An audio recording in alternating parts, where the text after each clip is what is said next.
I would like to welcome everybody here. I'm Robin with 5051 Savannah, and tonight we're here with Ricky from West Georgia DSA. Um, I've been told some people are having trouble getting in. So if you know somebody who's having trouble getting in, would you please share out with them the link to the tinyurl.com/SAV ICE so that they can get in? It's also posted on our Facebook page. Um, we are recording the meeting, so if you miss anything, you'll be able to get in later and see it. And I also would like to share the link to our Google form in case you'd like to be notified of future events that we have. We're trying very hard not to email everybody all the time. We aim for about once a month or when something really big happens. So with that, I'm going to introduce Ricky from West Georgia DSA. Ricky, we're so happy you're here with us tonight.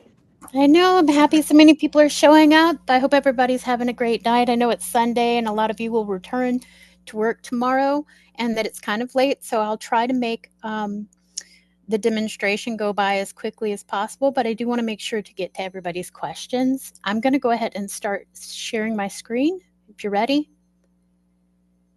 Oh, can you add me as a host? Oh, I'm sorry. I used the other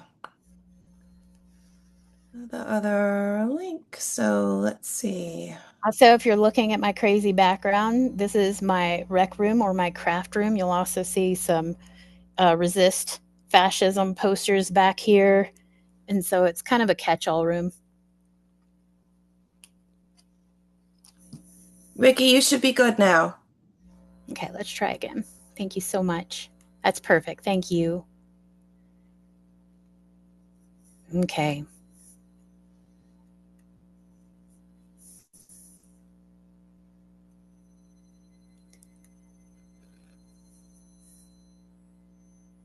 All right. Is everybody able to see the slide? I just see that you started screen sharing. There you go. Now I can see it. Okay, so now we know there's a delay.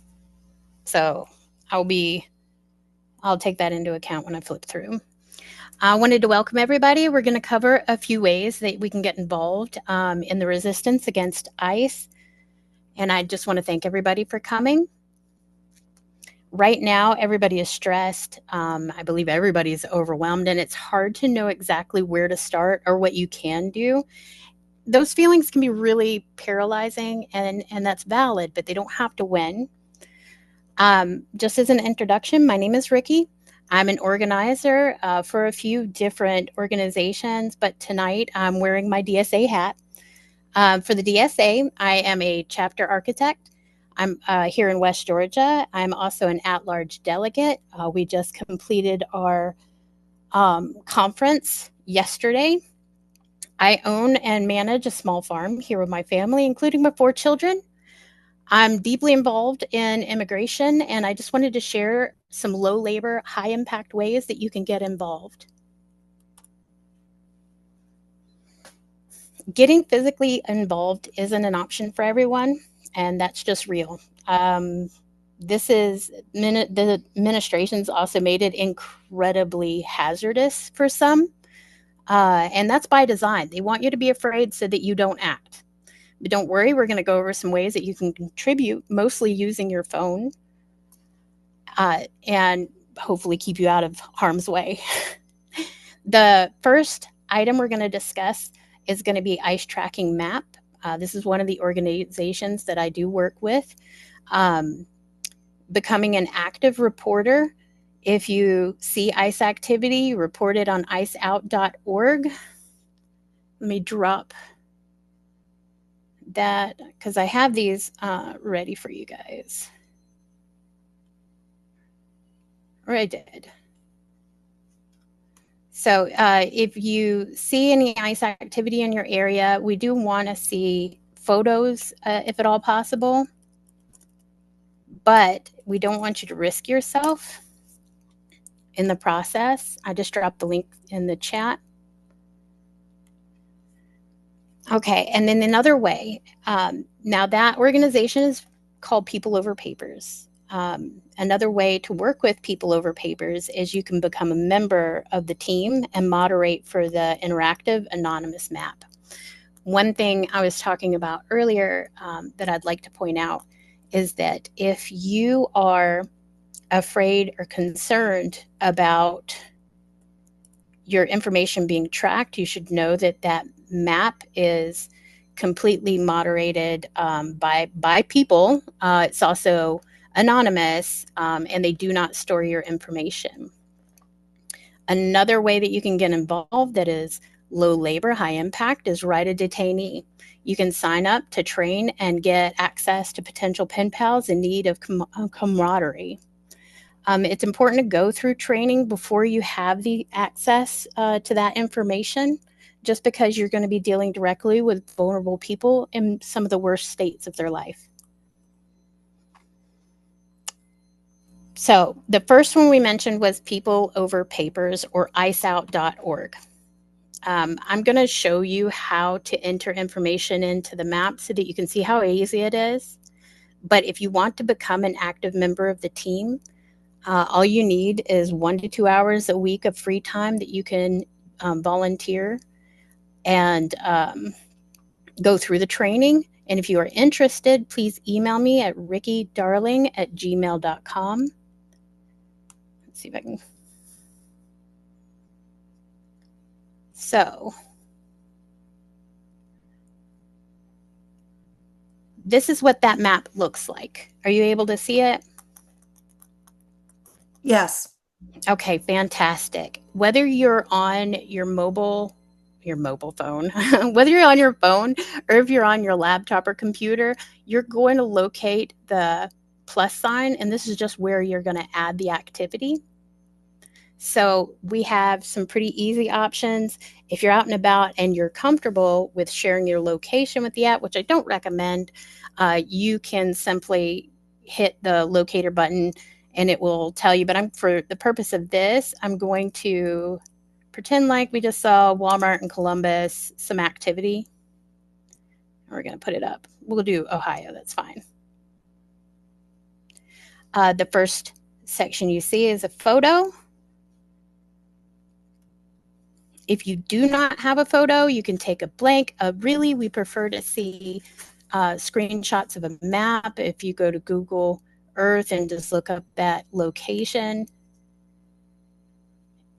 But again, we don't want anybody risking themselves to take photos, so it's not a huge stressor. So the next part that it's going to move to is the activity that you're witnessing. For this, I'm going to say that they're arresting. And it can be as simple as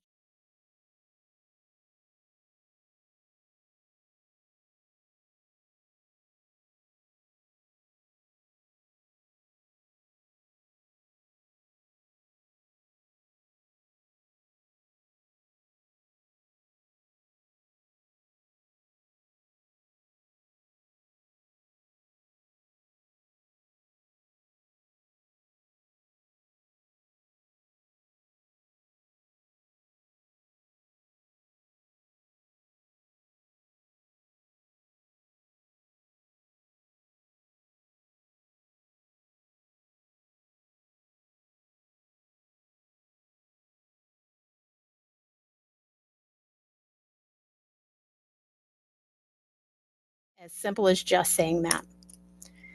Uniform, I'm going to say they had this. How many of them were there? We'll say 4. And then we do want to kind of know the time that it happened. And you can just click the map. I mean, not the map, the calendar. To select the calendar, and all you will do is hit publish, and that was it. You've reported ICE activity in the area that you're in. It'll show up on a map. The moderators will see it. It doesn't go directly into the map. That's what makes People Over Papers different, is that they're trained moderators watching it. There we go. So back on to other things that you can do. Becoming a pen pal is a great way to help detainees coping with their situation.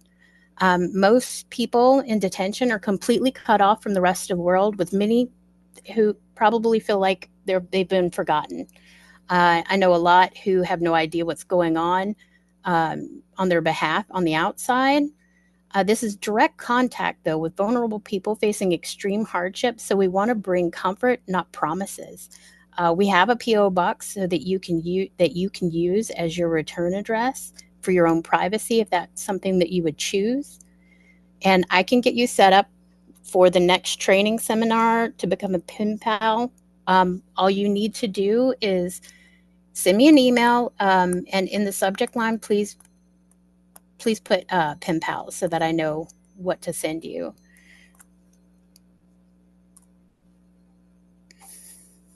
Now, this one is a little more not really over, like, this is more in person, but they do have virtual options. Becoming an immigration court observer.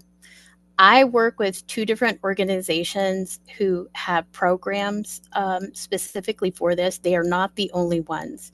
The two I work for are the American Bar Association, and they do Immigration Court Observation and Awareness Project, and then Advocates for Human Rights, and they do Immigration Court Observation Project.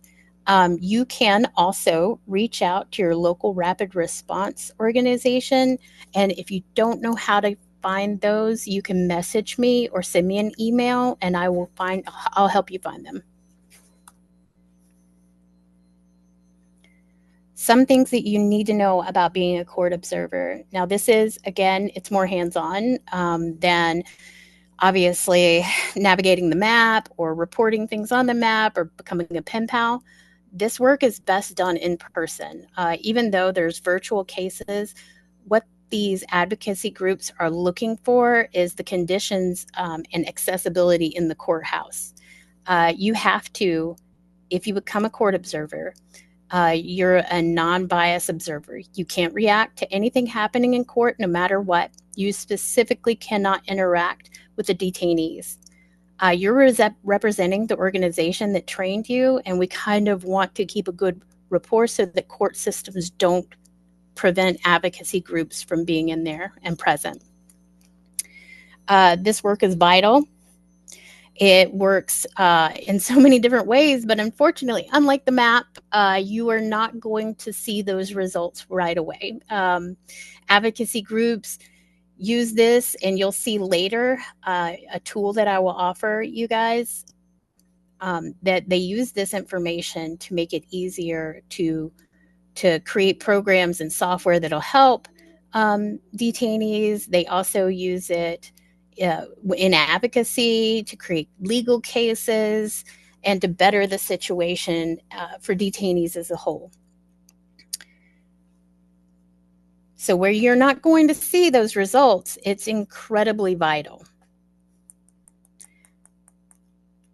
One of the most important things that we can do is to get talking. You don't got to be loud to be heard. You just want to spread the word on ways that we can help fight fascism. Build your community. That's by far the best advice that I can offer anyone at this time. We need us to keep us safe, be a safe person to others, and that starts by simply keeping their information confidential. If you know anyone who may or may not have questionable documentation, we don't want to discuss that with other people, even if we think that we're all on the same team. You also want to be mindful of your position in this world. These are our neighbors. It's our streets. These are our friends, and we're not going to let fascism win. So, some tools for your arsenal, and one of the greatest gifts that you can bring is solidarity and community, but these will totally help you. And I would hope that you push this information out to anybody that you know. Ready Now is a newer app, and I've tried it out. It's incredible. It's available in the App Store, and it's available in Google Play, and it helps vulnerable people create a one-touch action plan. If they're ever detained or they're in a confrontation with ICE, then they might be detained. All they have to do is hit a button in their phone that enacts a whole list of things. Like, it'll contact their family with a message of what's happening. It'll contact their lawyer, legal team, advocacy groups, somebody to pick up their kids, somebody to pick up their dogs. It really is an incredible asset that I wish we had early on, especially towards the beginning of this year and maybe in June when we had those raids. This would have been incredible. Another app that is low labor, high impact is Five Calls. I'm sure a lot of you may already be familiar with. And Five Calls helps you get in contact with your representatives in your state. They offer scripts and tips to help you get through those phone calls. One thing I want to note is that whenever you make a call to any representative, you want to at least leave your name, your email, your zip code, and let them know that you're a constituent. That way, that your efforts are counted. Red cards. Red cards are available in any language. Some of you may already be familiar with them. What they do is they help vulnerable people navigate situations where ICE has come to their home. And it just helps them not to hopefully avoid interaction and get ICE off the premises, especially if they don't have a warrant, without actually having to speak with them or get within arm's reach of them. The card will tell them to hold it up to the window so that the agent can see it, and it tells the agents that they don't wish to speak with them. They're not going to sign anything, and they're not going to interact with them. They're not coming out. So that is the bulk of what I want to talk about, but I do want to get those links in. And while I do that, I hope if you need to reach out to me, there's multiple ways. You can reach me at West Georgia on Instagram, or at West Georgia DSA on Instagram, West Georgia DSA at gmail.com, or Ricky Darling at gmail.com. And I'm going to drop that in the chat. One thing I do want to point out is that all of these organizations are primarily pro bono. Right now, ICE Out is doing a fundraiser because they're trying to expand. They get somewhere around 7 million unique viewers a day on their map, and they need to get off of the current server that they're on and move over to an independent server. So they're raising funds. If anybody is interested in like helping share that link, I'm going to drop it in the chat. Especially because so many of you are organizers yourselves. If you can make a graphic so that we can get it shared, that would be amazing. But do you guys have any questions for me? I had a question, Ricky. Yeah, Robin, about court observers. Where does that happen? Usually you said in person, but is that like in every kind of major city or in smaller cities or? that's actually a really great question. So most immigration court hearings or master immigration hearings are done in courthouses. There are a few here in Georgia, one's down in Folkston. However, just something I want to point out, and I'm glad you asked that, is that some detention centers, such as Fort Stewart over here in West Georgia and Folkston down in South Georgia, have court hearings in their detention center. If ever you, whenever you sign up for that and you go through training, they'll show you how to find those court cases and when they're happening, and they'll prep you for all the information that you need to know. One thing they're going to stress is that if the court case is happening at a detention center, they're going to suggest that you not attend, or that if you do attend, that you reach out to legal I'm sorry, but if you reach out to legal representation before you go, because whenever you enter ICE detention center, they have pretty much absolute authority, and we want to be very careful whenever we're around them. Okay, thank you. No, thank you.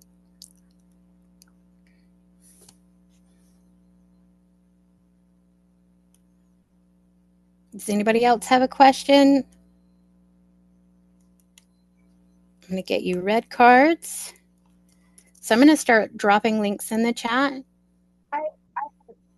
Um, when you were talking about pen pals, you Yes. said to be very careful about, providing a connection but not making passive. Can you give examples of, like what kind of like, are you going to be writing the same person over and over? Is this kind of like the new postcard mask to be like, hey, just so you know, you're not forgotten? What kind of What do you expect? relationship or yeah, Yeah. Yeah.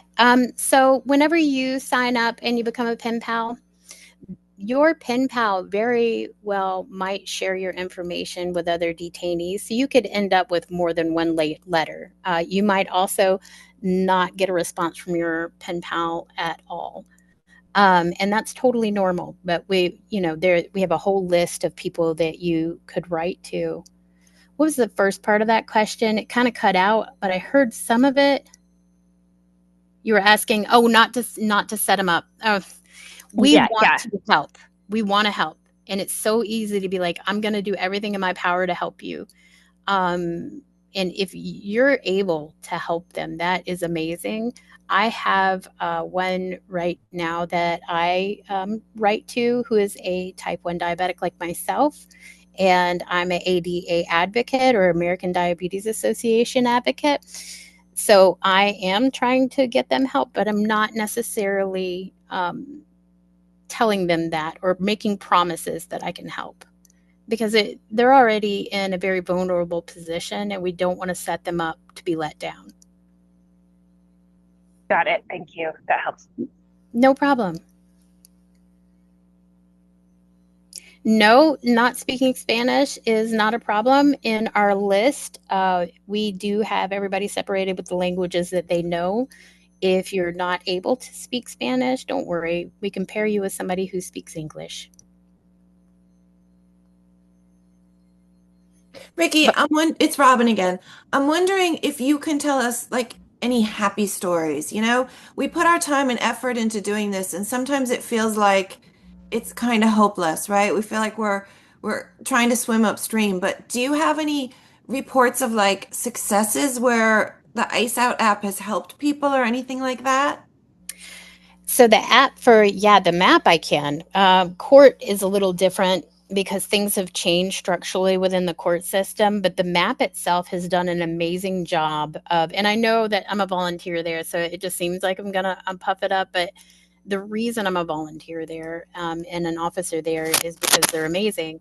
It's we've gotten messages from job sites saying that because of the map, their workers are able to breathe easier. I have a teacher that I'm in community with, and somebody they know is incredibly vulnerable, and the map has helped them just kind of plan their day so that they don't find their way interacting with ice. You wouldn't believe even if you guys see ice at McDonald's getting lunch, those people are reporting that and that helps. It really does help build a picture of where they are, where activity might happen, and it's played a big role in just helping us keep our communities safe. That's good to hear, especially even if you don't see them doing something heinous. Like Yeah. being out with the ICE logo, even at McDonald's, is kind of heinous. It is. It is. It's like that saying where if you have a Nazi at the dinner table and 9 people, you have 10 Nazis at the dinner table. Like wherever they are, it's a tainted situation and it should be flagged. It should be something that we watch as a community. No, I've heard also that some people are being transferred by the government f from FEMA to being forced to work for ICE. Have you heard that? So I've heard some reports. I can't really confirm for certain. Hold on just a second. I can't completely confirmed, but they are moving people around to what essentially are work camps. Folkestone, which is one that I fight really heavily against. Robin, you and I, we almost worked on an event together. Mhm. Um, Folkestone is expanding to become the nation's largest detention center. And what's so terribly dangerous and scary, well, there's so many things dangerous and scary about that. But what's scary specifically about Folkestone is it is set up to be a labor camp, right? And so then we're looking at post I can't talk, but we're looking at like Jim Crow labor camps, and that's terrible and terrifying. And if we let something like that happen on a high key level, there's nothing to stop ICE or the US government from expanding that um, to BIPOC in general, or just people that they disagree with, autism. What else did they were talking about making Oh, these huge homeless. lists. Yeah. Yep. Here in Columbus, we're currently fighting our local politicians because they recently released a proposal to criminalize the unhoused, which it doesn't serve anybody. Yeah, unhoused people are next. You're absolutely right, Amanda. LGBTQ community. Oh my gosh, yeah. Frankie has her hand raised. Oh, go ahead, Frankie. Yeah, it has it. I don't know if y'all just addressed this, but I do want to ask. Speaking of the unhoused and the executive order, gosh, that was a few weeks ago now. Yeah. And even lumping mental health and substance use under in the same order. I has there been any reports of see, I've heard on social media that agents are going to unhoused encampments, but that's I don't know. So I'm asking that. Has anybody heard of, ICE agents going to unhoused encampments? I have seen in my work with People Over Papers, ICE agents at unhoused encampments, not necessarily specifically targeting the encampment, but we've gotten reports from where the agents were at the encampment. We also have a valued member of Rapid Response who had, I'm gonna air quote here, but reportedly had one of their demonstrators, one of their volunteers, picked up by ICE, of which ICE has no authority. Right? They don't get to act like the police. They're not deputized as police. And I'm doing this all in quotes because I trust Rapid Response. I trust the people who report seeing ICE. I trust the people who report seeing raids, like way more and far above trusting an organization like ICE. Something that's not discussed enough about ICE and how all of this correlates together is that the US sent hundreds of agents to Israel. And I can link an article if anybody would like. You just email it to me to train under IDF, which means the US government looked at what's happening in Israel with Palestine and thought, gee, we commend that. We want some of that here. Not only that, not only are our agents trained over there, we share the same gear. We share, we are using their drones, their technology, their facial recognition, and their phone scanning apps. So it's really a situation that even if you can't actively get your cute winter boots on the ground, you should try your best, if at all possible, and as long as you are safe to do so, to resist in any way. I've seen that reported too. So Yes. we have two more hands and we have some questions in the chat. Let's do the Ethan, let's take your question then. Frankie, I don't know if you have another one or you just haven't put your hand down, and then we'll go to the chat. So this is Georgia specific, but I know when I first pitched this People Over Papers map to Georgia Latino Alliance for Human Rights, their initial response was that public stuff or public facing stuff like this tends to very quickly be raided and shut down by either right-wing trolls or government agencies.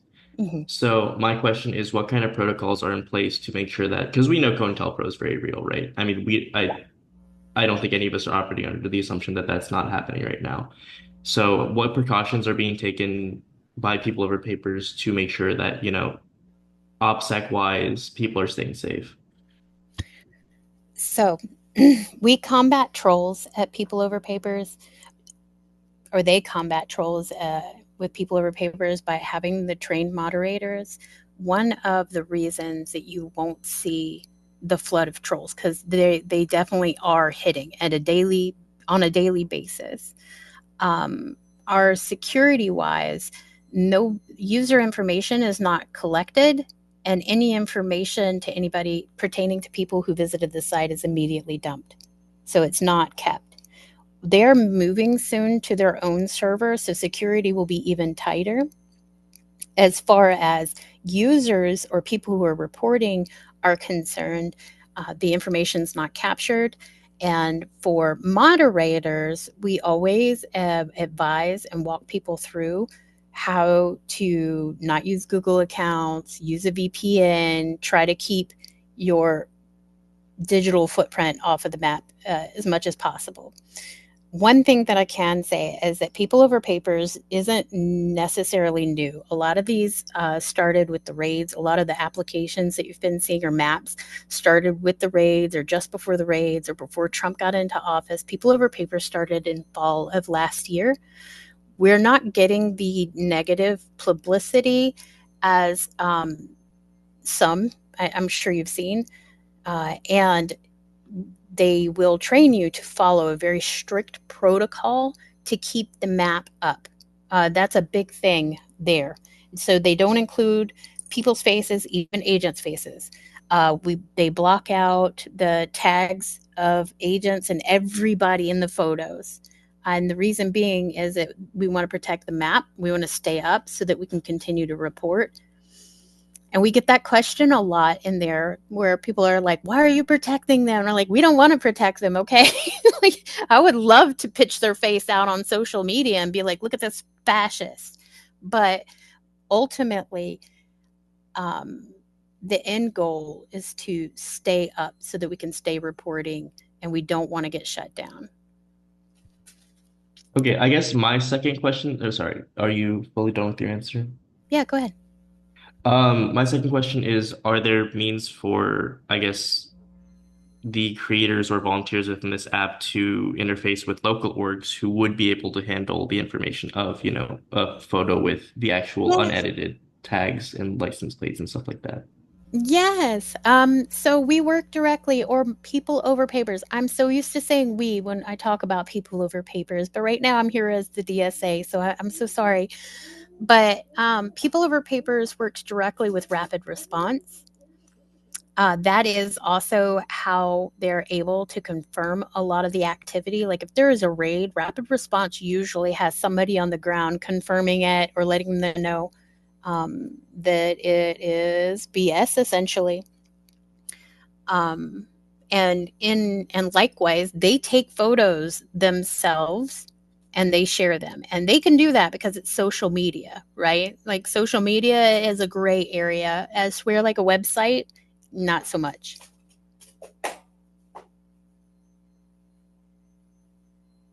Ricky, when you talk about rapid response, what are you talking about? Is that an organization? No, it is a massive network of immigration advocates, whether they're paralegals, I mean, everything from a paralegal to like a grassroots group.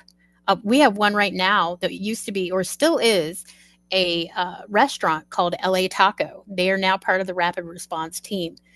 These are people willing to go out and check what's happening. We have a huge list of just nationwide networks. Um, like MESE is a part of a rapid Yeah. response. That's down here, right?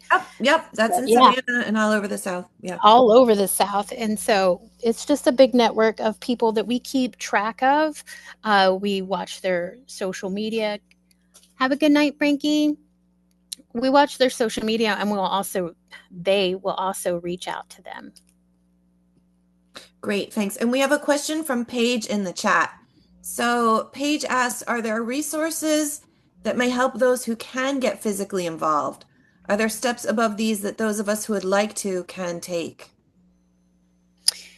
Do you mean like going to demonstrations? I think that sounds kind of like you want to be part of demonstrations and going with us too. Okay, so right where you are right now is a great place. I'm here with West Georgia DSA, but I'm part of a massive network of DSA. Robin's here is 5051. They are also part of a massive network of 5051. There are so many organizations that work together. And the reason I wear so many hats between these organizations is to bridge a gap, because we all support the same causes, even though we have different, maybe political ideologies. So there are plenty of ways to definitely get involved. If you can and you're comfortable, you want to shoot me your area, or at least your zip code, and I can help you find an organization that I know personally is boots on the ground. Again, that email is rickydarling@gmail.com.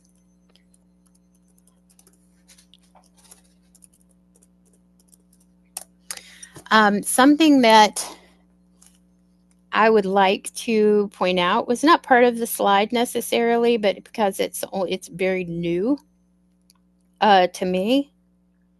Let's see if I can pull it up, and then how I can get this over to myself is that there are people actively trying to create safety net with employers, and getting employers involved with keeping people safe.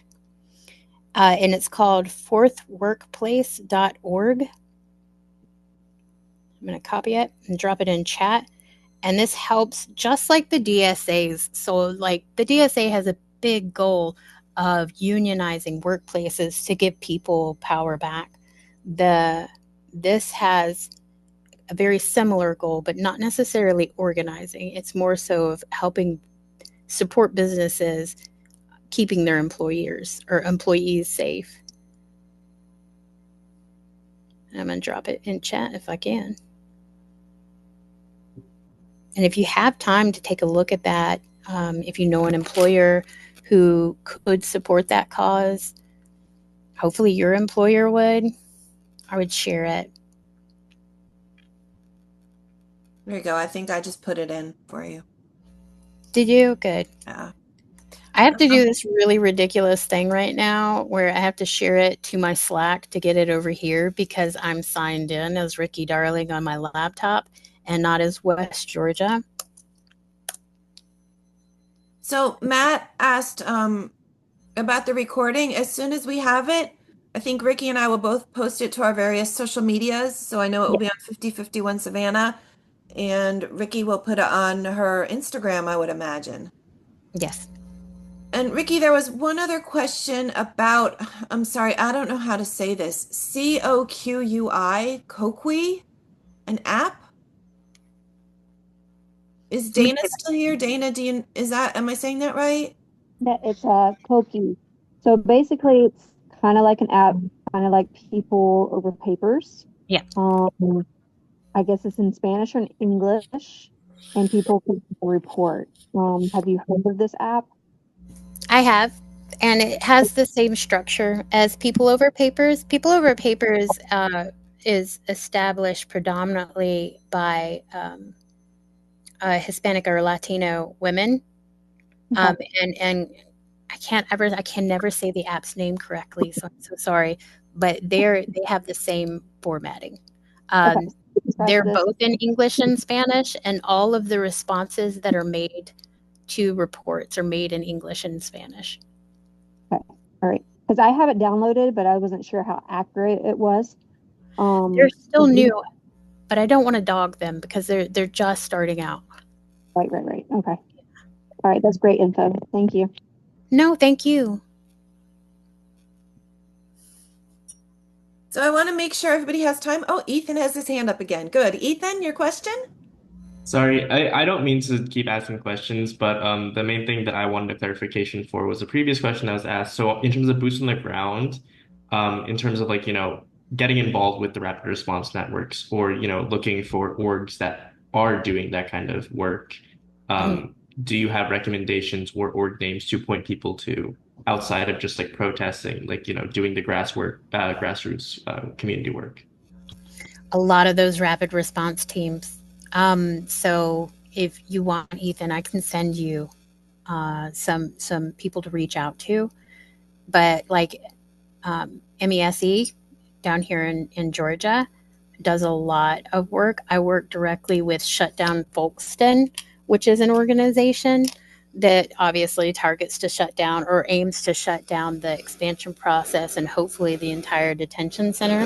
There, we end up going to the committee meetings down there so that we're able to speak to the people who are in receipt of the funds to try to stop what's happening. But recommendation wise, there are a few that stick out in my mind.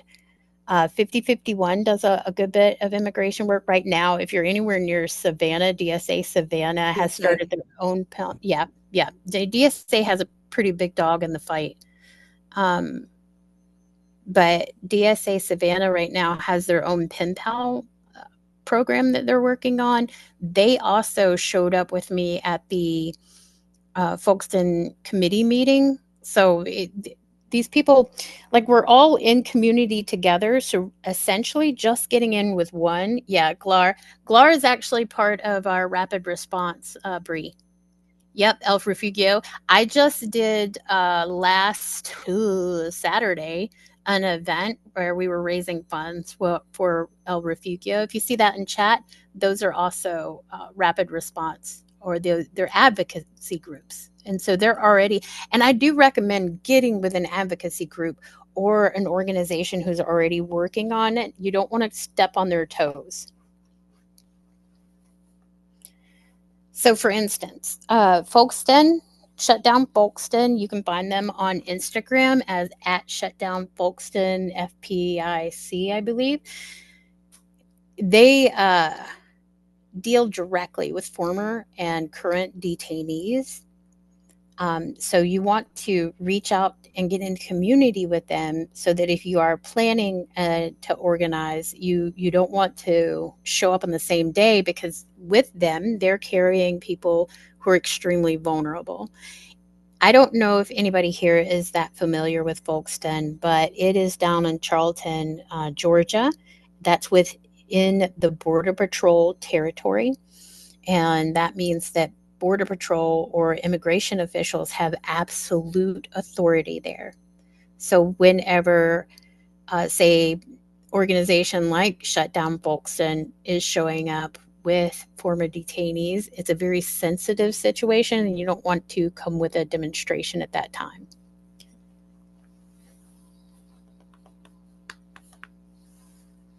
Also, Ethan, don't apologize for asking questions. You're doing great. I appreciate it because it's something I didn't cover. Any more questions from the group? Ricky, this has been fantastic. And your presentation was great, and I think the time for the questions has been very helpful too. Yeah, I'm taking notes to kind of perfect this for a later date. I'm going to drop in some more stuff in the chat. I'm just going to copy all this. Well, so just recap. Go ahead. We'd love to have you back maybe in a couple months again. Yeah, absolutely. And I'll expand this out. I'm dropping a whole bunch of links in the chat. If you want to just copy that, it lets you know what they are. Immigration Court Observer for the American Bar Association, and that's the link that goes to them. The Advocacy for Human Rights, those are your court observation programs. There's my email in case you want to become a pen pal, or if you want to become a moderator for People Over Papers. Both of those require training, so I kind of have to funnel you.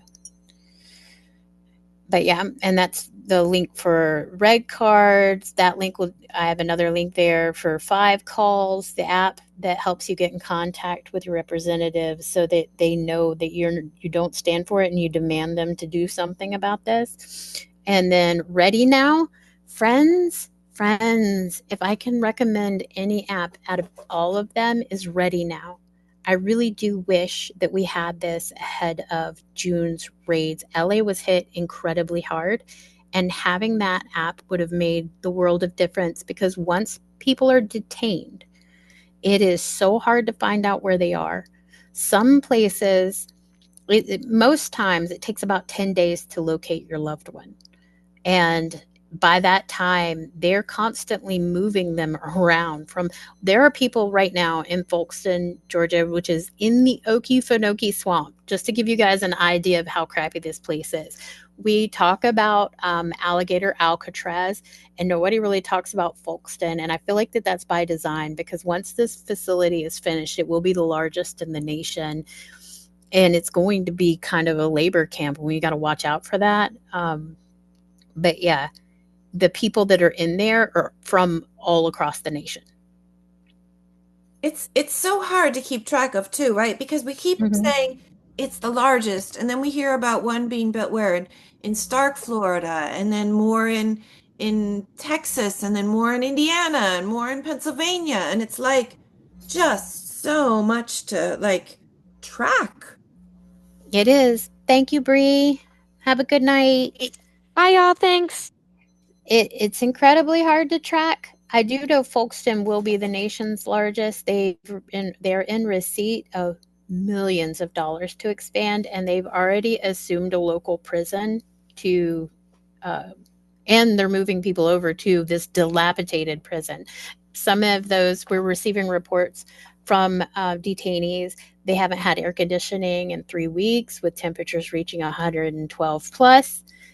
They have water, and this is from people in the facility. Their water is so hot that some people are not able to shower because it'll burn them.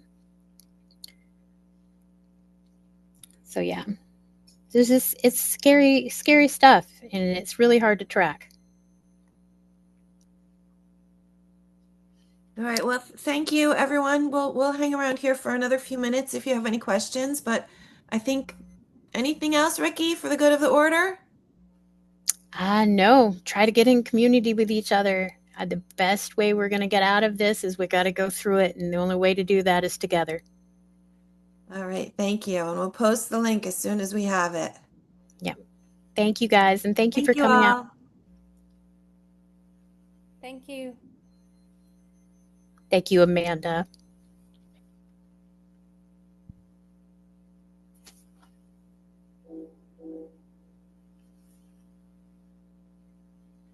Thank you, Dana. I hope you have a good night.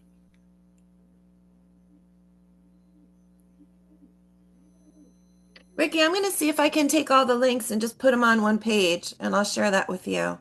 Yeah, that'd be wonderful. I had it set up where I would be able to share the links as I was talking about them, but as it turns out, Things don't work that way, do it they? doesn't work that way. I'm like, yeah, I'll just pop them over there while I'm talking about it. I'm like, no, no, no, no. No, we're getting older, friend. We're getting older. Our brain's like, we got one goal. Let's do that first. This was such a good meeting, and I really liked how I think we had a lot of different like levels of people coming in terms of their different involvement levels. Yeah. And so it's really good to have the different, different constituents hear like what's going on with people who are really involved and people who are new to it. And you really made it accessible to everybody, I think. So thank you for that. No, thank you. That was kind of the goal. I was hoping that it would be easy and just try to move it forward. I hope they do reach out, because we can, even if somebody is not interested or they're worried about getting involved with becoming a moderator, they can be a reporter. If they are, not sure about becoming a pen pal, just sharing that information is vital. Saying, Yes. hey, I know people that will put you in touch with others so that you can become a pen pal for somebody that's detained. Pen pal seems so silly, like it would not be significant, but the mental health in these facilities is so bottom floor sweepings low. And they're not getting the medications that they need, or at least at proper times. Some facilities that are supposed to allow detainees outside time, they're not honoring that. So they are so cut off from the world, and they don't know that we even know they exist. And that's such a terrible place to be in. Yeah. Yeah, a pen pal must feel like almost acknowledgement of humanity. Yeah, You know, you're locked up and mostly all you see is other prisoners and guards, but there's somebody else out there who sees you or hears you and cares. absolutely. And it makes a huge difference. But also, the pen pal system is how we learn things like there's no air conditioning for the last 3 weeks, there's hot water, and we can make the public aware as organizers. You know, I'm in a position where I work with so many different organizations that if I just learn it, like if I hear about it, I can blast it. Yeah. And there's It's a lot of us out here like that. I was listening to oh, I can't remember what story it was. It was NPR today, and it was a story about air conditioning in prisons, not specifically ICE facilities, but just prisons in general. Yeah. And the court cases and the years and years it takes just to get people a safe environment, and how courts have said it is cruel and unusual punishment to keep people in this heat, but then they can't enforce anything right away because the millions, if not billions of dollars and the time it takes, even if they could go through all of the appeals that the state is making, Hmm. it's a huge investment. And we all know the Trump administration isn't going to do anything about that. No, absolutely not. And it's the bureaucracy of it all because just getting that information to an official who is willing to step out on a limb and get something done to help, especially like it would in the detention centers, but in prisons, because those people are demonized, right? Like, oh, well, we don't care that that's the bottom of society. That's not true. They're they are people who are put in impossible circumstances. Some of them are innocent. I think our solve rate in homicide is 20%, and we have a 20% fail rate. So there's people out there like another organization that I'm tied to is the Innocence Project. Uh, Mm-hmm. and they work to free people in the prison system who are wrongfully accused. And now imagine being wrongfully accused. We had one in South Carolina who spent something like 40 years in prison and was released and pardoned because he DNA evidence proved that he did not do the crime. Imagine the torture that he went through in that 40-year span and the bulk of your life that was just robbed from you, Yeah. you Yeah. know? I, And I then, read I read one of their books last fall, and it was after going to the museums in Mobile. I mhm, don't know if you've been out there, but the been a well, while. mhm. I said it's been a while, but yeah. Yeah, the Absolutely. legacy museums, Yes. and they had some books, and it was eye-opening. I thought I kind of had an idea of what happens in America, and I feel like every day I learn that I know less and less and less. I think that a lot of people are coming to the same realization that we are this capitalist society that doesn't value human life at all outside of the money that we can produce, what we can provide, you know, our corporate overlords. And it's extremely sad. Yeah.